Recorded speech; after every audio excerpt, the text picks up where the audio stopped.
जंगम शेत पण लोक मला जंग लावणारा शेत बोलतात. पण मी माझ्या संसाराची नाही, दुसऱ्यांच्या संसाराची जंग लावते. कारण एक कलियुग आहे म्हणून देव सुद्धा बसला देव घरात बंद. तस स्पष्ट सांगायचं म्हणजे तर मी एक वाकलेला पुरुषांना तृप्तीचा एक क्षण मिळवून देतो, पैसा घेऊन. पण आज गिरायकी खूप येणार आहे म्हणून मी करुणाला सांगली तर ती तयारी हो म्हणून. आता बघ मी तयारी झालाय की नाही. करुणा अरे तयारी नाही झाली, अरे तू सजली नाही. अरे बाबा गिरायकी बाहेर येऊन तुझी इथ्थल करते. तयारी हो नाही बाबा.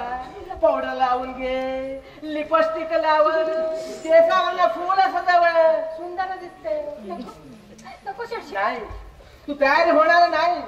तुझ्या मुसक्याचं म्हणून तयार करावी लागते. मी पाया पडते, माझ्यावरची बळजबरी करू नका, माझ्या चिखलात फेकू नका. मी पाया पडते, तुमच्या भीक मागते. अगं चिकायला कुठे पडले, पाऊस पडली माझ्याने. बंद करे बंपगिरी. बोस का तो विक्रमा तुझ्याकडे आली होती. तू आरडावळ करून या गावातल्या साऱ्या बायकाकडून त्याला एवढी मारली की त्याचा एक हात मोडला. अगं तुला मालूम आहे या गावचा श्रीमंत व्यापारचा मुलगा तो. पण शेठी तो इथं माझी अब्रू लुटण्यासाठी आला होता. आई बहिणी सुद्धा ओळखत नाही, तो वाचण्याचा ठिकारा. अगं कुणाला वास मला वास येते. अगं मी ते पाठवलं होतो त्याला, तसा आमचा सौदा झाली. पण माझ्या शिराचा बाजार म्हणण्याचा तुम्हाला काय अधिकार आहे. तुम्हाला विचारते शेठला, त्या जंगम शेठला विचारते अधिकार काय म्हणून. ऐक अगं तुझ्यावर माझा फार मोठा अधिकार आहे. कारण एका भाकरीच्या तुकड्याला विकत घेतली मी तुला. जेव्हा तुझी आई नाना रोगानं झरझर होऊन हातुळ्यावर पडली होती तेव्हा माझीच भाकरी खाऊन जिवंत राहिली तू. आणि हे बघ करू ना, तुला आणि तुझ्या आईला फुकट पोचली नाही मी, त्याच्या मोबदला हवाय मला. आणि तुम्ही नाकारलात काय. अगं या घरातून हकलून दे. आणि हे बघ करणं इथं सुरक्षित आहेस तू. कारण या घरातून बाहेर पडली तर एका वेश्याची बिनवारीस पोरं म्हणून माती मोड होणं जाशील. अगं उघड्या आकाशा खाली केवळ विठंबण्यात भोगावा लागतील. माझ्या थोडी तरी दया करा. आज माझी आई जर पुरता महिना झाला नाही तो का हा जुलूम करताय माझ्यावर. मला जगू द्या, एका सामान्य स्त्रीसारखं मला जगू द्या. कुणाची तरी गरीब पत्नी म्हणून, कुणाची तरी गरीब आई म्हणून मला जगू द्या. तुम्हीच करून द्या माझं लग्न. तुम्हीच हो माझे आई वडील. मला लग्न करून द्या माझं लग्न. शेठजी ही महामाया लग्न करणार म्हणे. ही नाईची नीती नाचणारी नीती पोर लग्न करणार.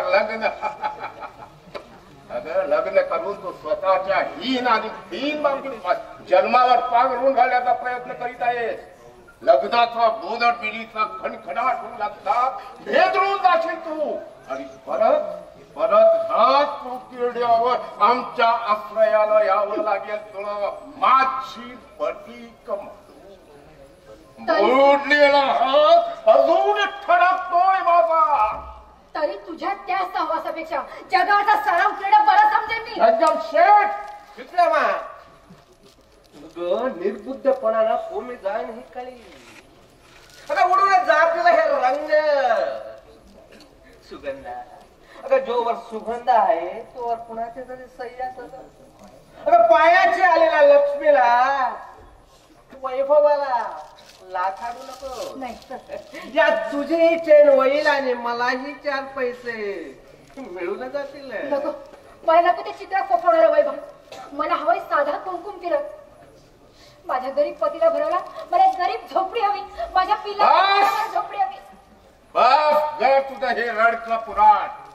या रडक्या शब्दाचा चिखल आमच्या माती मारून आमच्या मनात भिडलेली ज्वाला शांत करू न शकणार नाहीस तू करुणा. माझा मोडलेला हात अजून ठणकतोय. तू कितीही वितंड वाद मांडला तरी तुझी सुटका नाही. मानवतेच्या रक्तरंजित इतिहासातलं तू एक क्षुल्लक तळपान आहे. माझ्या हातात पैसा आहे, नोकर चाकर, घोडागाडी, बंगला सर्व काही आहे. ह्याच संपत्तीच्या जोरावर मी नाचवीन तुला थया थया. ते तुझं रावणाचं स्वप्न कधीच सफल होणार नाही. तू माझ्या अंगावर जर झडप घालण्याचा प्रयत्न करशील ना तर तुझ्यासह तुला जन्माला घालणार तो महादेव देखील जणू ठाक होऊन जाईल. अगं मला अडविण्यासाठी तुझा तो परमेश्वर जरी आडवा आला तरी सैतानाच्या निष्ठुरतेनं त्याला पैदळी तुडवी तुझी ही कव्वाल एक खोली काढून काढण्याशिवाय राहणार नाही. माझा मोडलेला हात अजून ठणकतोय. विक्रम शोकावरा शोक नाही, क्रोध क्रोध क्रोध क्रोध. जंगल शेठ, तुम्ही माझ्याकडून आगाऊ पैसे घेतले की नाही? हो घेतले. बस आमचा सौदा ठरला. एकदा पुढं पाऊल टाकलेला पाऊल माघार घेण्याची सवय नाही मला. या नगरातले मोठमोठे राजकारणी धुरंधर या विक्रमचं नाव ऐकतात थर थर कापतात. जिथं या राणीच्या बेवाची बेशरम माझी ही विडंबना करावी. माझा मोडलेला हात अजून ठणकतो. हिनं माझा नुसता अपमान केला असता तर कदाचित तिला माफही केलं असतं. पण हिनं माझ्या शरीरावर घाव घातला आहे, जखम हृदयापर्यंत पोहोचली आहे. माझ्या अभिमानाची किंमत इथं संपूर्ण जीवन. एक तर ही माझी पटीक भरून राहील, नाही तर माझी मोल होईल. अजूनही विचार कर.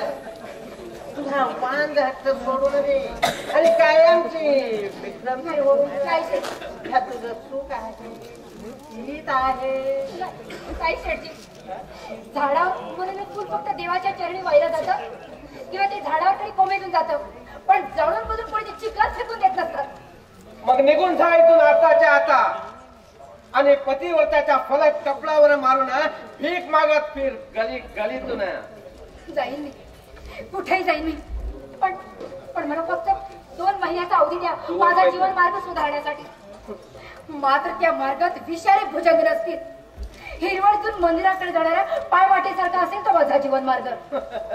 म्हणे पायवाट, इथं तर हायवे बांधलाय आणि तू पायवाटेची वाट करते. मला समजत नाही तुझा बडबडण्याचा अर्थ.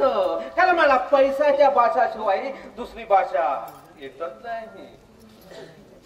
हे बघ करुणा, तुला अवधी देतोय फक्त माझ्या प्रश्नाचा विचार करण्यासाठी. लग्न करण्याचा विनाचा हक्क तुला सोडावंच लागेल, नाही तर दोरखंडानं बांधून आणि नन्न धसा करून टाकेन. कारण जोर जबर केल्याशिवाय तू वाटणीवर येणार. दूध पेटवलेले आधी एखाद्या उडत्या पतंगासाठी जळून खात होती करुणा. तुला एक सांग, तू नाहीची आणि नाचणारी पोर आहे. म्हणून म्हणतो करुणा, भला मोठा सैल आंबाडा भाग, भला मोठा कुंकुना रंगी बेरंगी साडी परिधान कर, पायात घुंगरू घाल, कमरेला कमरपट्टा बांध आणि नाचायला तयार हो. म्हणला तुला नाचावंच लागेल.